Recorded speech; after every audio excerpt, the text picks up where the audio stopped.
नमस्कार दोस्तों,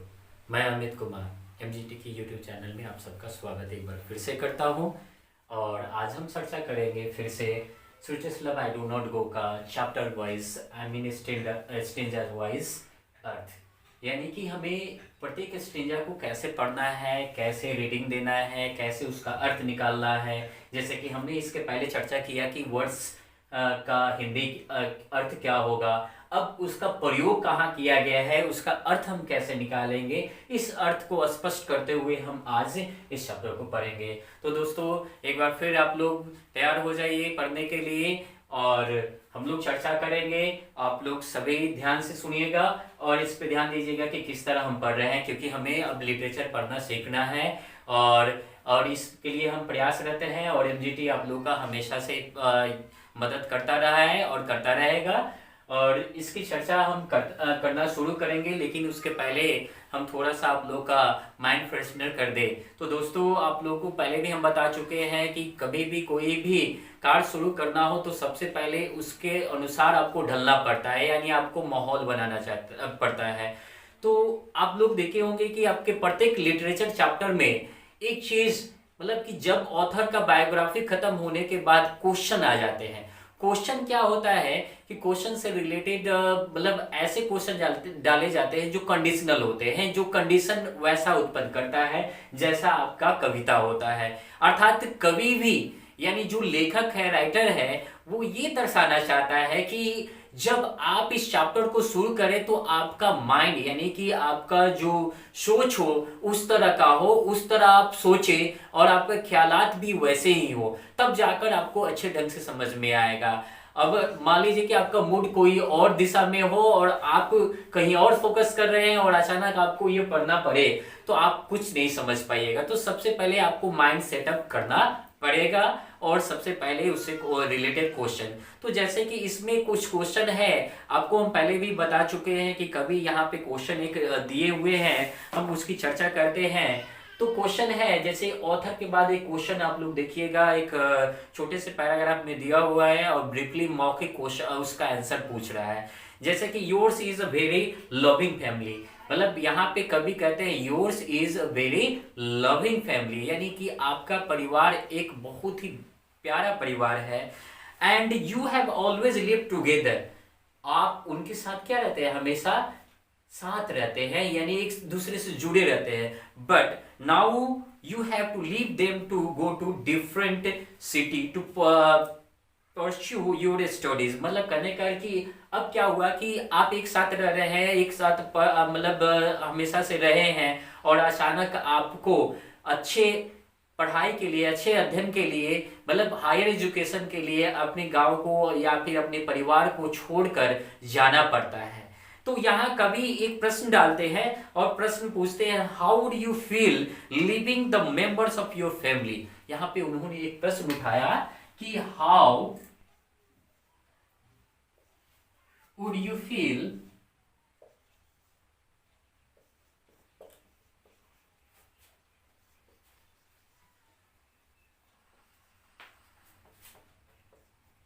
to leave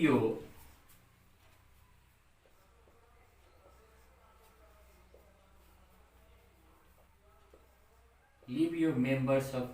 family।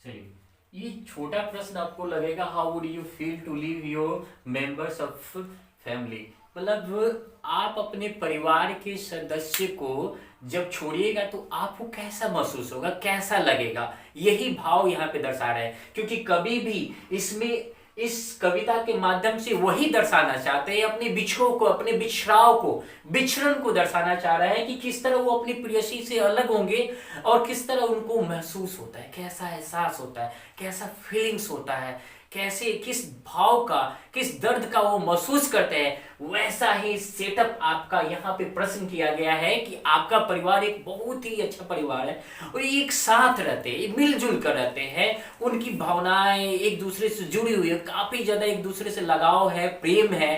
लेकिन किसी कारणवश या फिर आपको अच्छी पढ़ाई के लिए आपके परिवार को छोड़कर कहीं दूर, मान लीजिए पटना जाना है, दिल्ली जाना है, कहीं भी जाना है, फॉरेन ही जाना है, आपको अच्छी पढ़ाई के लिए जाना पड़ता है। तो उस समय जब आप अपने परिवार से बिछड़ रहे होते हैं तो किस भाव का आपको अनुभव होता है, वही आपको इसमें बताना है, अपने फीलिंग्स को बताना है। तो इस प्रश्न को आप नोट कर लीजिए और इसका आंसर आप लोगों को खुद से लिखना है, खुद के सोच से लिखना है। ये नहीं कि कहीं से पूछ लिए, यानी आपके अंदर क्या भाव उत्पन्न हो रहा है उसका आंसर आपको देना है। पहले इस प्रश्न को आपको फिल करना होगा, तब इसका आंसर आपको डील करना होगा, तभी जाकर ये प्रश्न डील हो पाएगा, नहीं तो नहीं हो पाएगा। तो देखिए यहाँ पे हमने क्या आपको दर्शाना चाहा है कि कवि जॉन डॉन जो है इसमें ये दर्शाना चाहते हैं कि किस तरह कोई किसी से जुदा होता है, बिछड़ता है तो महसूस कैसा होता है, इसीलिए ये प्रश्न उन्होंने डाला है। अगला प्रश्न इसी से रिलेटेड है, दूसरा प्रश्न उसमें देखिएगा, अपने बुक एनसीईआरटी के बुक में देखिएगा तो आपको मिलेगा कि किस तरह कवि दूसरा प्रश्न डालते हैं, कौन सा कंडीशन डालते हैं। कभी भी कवि को देखिएगा तो वो कंडीशन डालते हैं और कंडीशन डालते हुए और उन कंडीशन को समझाते हैं कि किस तरह के कंडीशन में आप कैसा फील कीजिएगा। तो अगला है imagine yourself at a railway platform. Imagine मतलब क्या कि कल्पना कीजिए। तो दोस्तों दूसरा प्रश्न यहाँ पे देखिए, कवि कितना बढ़िया तरीके से, देखिए कोई भी लिटरेचर वाले कितना बढ़िया ढंग से पढ़ाते हैं और तरीका क्या है। अगर आप लोग सही ढंग से अंग्रेजी सीखना चाहते हैं तो सब कुछ आपके पास हथियार है, लेकिन सही ढंग से उसका प्रयोग और प्रैक्टिस कीजिएगा, सब संभव हो जाएगा। देखिए यहाँ पे कवि क्या दर्शाना चाहते हैं दूसरे प्रश्न से, फिर से आपका माइंड सेटअप करना चाहते हैं कि जब आपका मूड उस ढंग से डल जाएगा तो कोई भी वर्ड समझने में, कोई भी अर्थ समझने में कोई दिक्कत नहीं आएगा। तो जैसे यहाँ पे कवि कह रहे हैं कि आप कल्पना कीजिए, यहाँ पे कल्पना कीजिए कि आप क्या है किसी रेलवे स्टेशन या बस स्टैंड पे हैं और आप अपने छोटे भाई या बहन को छोड़ने गए हैं, किसी मतलब अपने रिलेटिव को छोड़ने गए हैं और वहां पे किस लिए, तो वो जा रहा है, मान लीजिए कि बेंगलोर जा रहा है, कहीं और जा रहा है, दिल्ली जा रहा है पढ़ने के लिए, आप उसको छोड़ने गए हैं और छोड़ते वक्त व्हाट डू यू से टू हिम, मतलब कहने का अर्थ कि आप उसे क्या बोलिएगा। मान लीजिए कि आप छोड़ने गए, कभी भी वैसा ही कर रहे हैं कि अपनी प्रेयसी से अलग हो रहे हैं और प्रेयसी से ये बातें कर रहे हैं कि हाँ हम तुमसे अलग हो रहे हैं, तो किस तरह का भाव प्रकट हो रहा है उसी भाव को इसमें भी उन्होंने दर्शाया है। तो आप लोगों से अगर ये प्रश्न कर दिया जाए कि आप अपने छोटे भाई या बहन से अलग होते हैं और वो पढ़ाई के लिए कहीं जा रहे हैं और आप बस स्टैंड या रेलवे स्टेशन छोड़ने गए, तो उस समय से ये आपसे प्रश्न पूछा जा रहा है कि आप उससे क्या बोलिएगा, बिछड़ते समय किन वर्डों का आप प्रयोग कीजिएगा, किन शब्दों का प्रयोग कीजिएगा, तब आपके अंदर वो फीलिंग्स आएंगे। अगला प्रश्न उन्होंने ये भी जोड़ा है, what feelings do you have at that time, और उस समय आपका मनोभाव, मनोदशा यानी मन की स्थिति क्या होगी। इस तरह चैप्टर से हम ये प्रश्न उठाए हैं और इससे पहले यानी इस स्टेंजा को पढ़ने के पहले हमने ये प्रश्न आपके समक्ष रखा है। इस प्रश्न को आप लोग घर पे बनाइएगा। चलिए तो दोस्तों हम शुरू करते हैं। अपना पहला स्टेंजा है और आप लोग को पता होना चाहिए कि प्रत्येक इनका जो पंक्ति होता है 8 लाइंस का होता है, मतलब कहने का कि ये चैप्टर जो है प्रत्येक स्टेंजा इनका रिलेटेड है 8 लाइन से रिलेटेड है। काउंट कर लीजिए 2, 4, 6 और 8, ये 8 पंक्तियों का है। और पहले स्टेंजा में उन्होंने क्या कहा है, पहले छंद में क्या उन्होंने कहा है वो पढ़ेंगे। सबसे पहले हम पढ़कर बता दें इस स्टेंजा को। यहाँ पे कवि कहते हैं, sweetest love I do not go for weariness of thee, for weariness of thee, nor in the hope of the world can show a fitter love for me. But since that I must die at last, this best, यहाँ पे देखिए यहाँ पे जो word प्रयोग किया गया this best, best यानी इसका 80s लिखा हुआ है, तो ये पुरानी इंग्लिश के अनुसार है, नए इंग्लिश के अनुसार इसको दिस पढ़ते हैं। आगे चर्चा करें to use myself, myself में भी देखिए यहाँ पे ई का प्रयोग किया गया है, नए अंग्रेजी के अनुसार यहाँ ELF ही होगा केवल, in the jest, to use myself in jest, thus by friend, यहाँ देखिए यहाँ पे फ्रेंड जो प्रयोग किया गया है FINED होगा, यहाँ पे यह शॉर्ट फॉर्म में इसका प्रयोग किया गया है। अब देखिए to thus by friend death to die, तो इस स्टेंजा का अर्थ हम लोग बहुत अच्छे ढंग से समझेंगे, जैसे कि हम लोग पहले ही चर्चा कर चुके हैं कुछ वर्ड्स का, जैसे स्वीटेस्ट लव, प्रियसी है प्रियतमा, वियरनेस थकान, होप आशा, फ्यूचर मतलब क्या कि ज्यादा से ज्यादा मतलब बेहतर ढंग से, अच्छे ढंग से, सिंस चूंकि, डाई मतलब यहाँ पे देखिए डाई शब्द का भी जो प्रयोग किया गया है पुराने इंग्लिश के अनुसार किया गया है, नए इंग्लिश के अनुसार DIE होता है, डाई मतलब मरना। और यहाँ पे देखिए माई सेल्फ, फैंड मतलब क्या कि विवश होना, मजबूर होना, इसकी चर्चा इसमें की गई है। चलिए तो हम यहाँ पे चर्चा करते हैं sweetest love I do not गो। तो यहाँ पे सबसे पहले पंक्ति का ही अर्थ हम समझा चुके हैं कि कभी यहाँ कहते हैं कि प्रियसी, प्रियसी मेरी प्रियतमा, मेरी महबूबा, मैं इसलिए नहीं जाऊंगा, मैं इसलिए नहीं जाऊंगा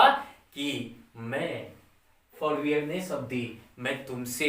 दी मतलब क्या, तुमसे थक चुका हूं, तुमसे ऊब चुका हूं। जैसे कभी कभी क्या होता है कि किसी व्यक्ति के साथ हम काफी समय अगर व्यतीत कर देते हैं तो उस व्यक्ति के साथ रहते रहते एक मतलब उबाऊ सा फील होता है, बोरिंग सा फील करते हैं। तो ऐसी बात नहीं है कि हमारे पुराने समय में कहा जाता है ना कि कोई वस्तु हम बार बार प्रयोग करते हैं और उस वस्तु से मन उब जाता है तो उस वस्तु से हमें दूर होने का मन करता है, उस वस्तु को छोड़ने का मन करता है। तो कभी यहाँ यही दर्शा रहे हैं कि प्रियसी मैं तुमसे उबा हुआ नहीं हूँ या नहीं तुमसे थक चुका हूं कि इसीलिए मैं तुमसे दूर जाना चाहता हूं। ये बात यहाँ पे उन्होंने ये नहीं कहा है, यहाँ पे उन्होंने कहा not in the hope of the world can so A future love for me, ये भी नहीं।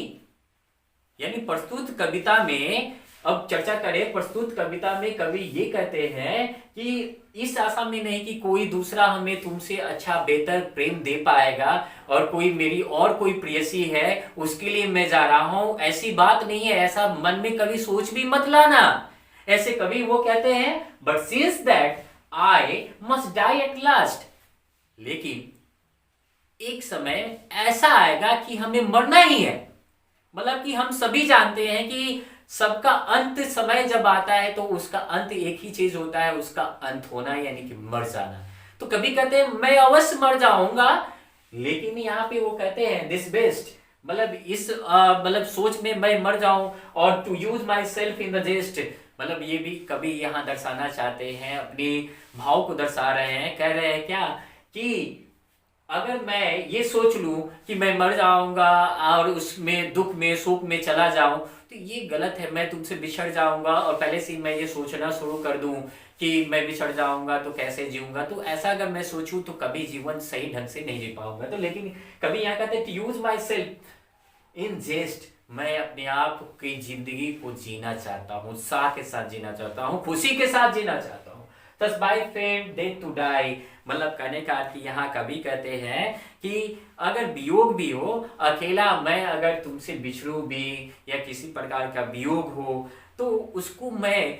मतलब कहने का अर्थ कि उसके पहले हर एक खुशी को, हर एक क्षण को मैं जीना चाहता हूँ। चलिए एक बार फिर से इसकी चर्चा करते हैं, एक साथ इसको दर्शाते हैं। तो प्रस्तुत कविता में कवि अपने भाव को प्रकट करते हुए, कभी मतलब अपने प्रीतमा यानी प्रेयसी अपनी पत्नी का ढाढ़स बढ़ाने के लिए यानी कि उनका हिम्मत बढ़ाने के लिए